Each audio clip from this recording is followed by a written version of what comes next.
আবারও শিরোনামে এম নাজমুল। সময় পেরিয়ে গেছে, উত্তেজনা বেড়েছে, অথচ যার জবাব দেওয়ার কথা ছিল তিনি এখনও এই নিয়ে মুখ খুলেননি।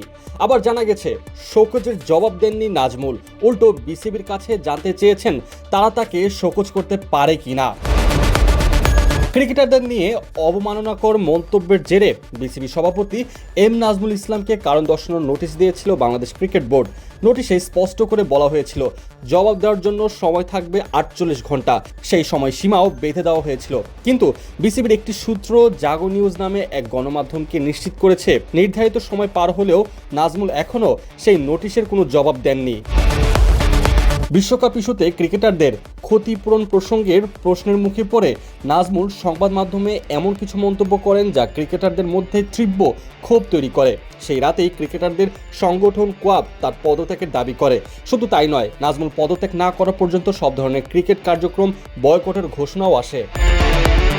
এর সরাসরি প্রভাব পড়ে বিপিএলে। চলমান আসরে ঢাকা পর্বের প্রথম দিন কোনো ম্যাচই মাঠে গড়ায়নি। পরিস্থিতির চাপে সেই দিনই বিসিবি নাজমুলকে অর্থ কমিটির প্রধানের দায়িত্ব থেকে সরিয়ে দেয়। পাশাপাশি কারণ দর্শানোর নোটিশ পাঠিয়ে 48 ঘন্টার মধ্যে জবাব চাওয়া হয়।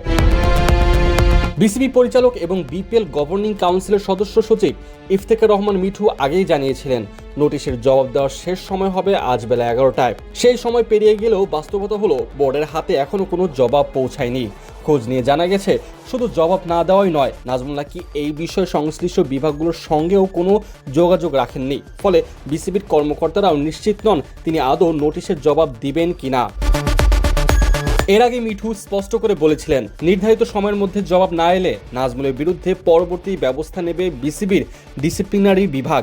এখন সবাই তাকিয়ে আছে সেই পরবর্তী পদক্ষেপের দিকে, কারণ একটি জবাবহীন নোটিশই এই মুহূর্তে বাংলাদেশের ক্রিকেটকে আটকে রেখেছে অনিশ্চয়তার মোড়ে।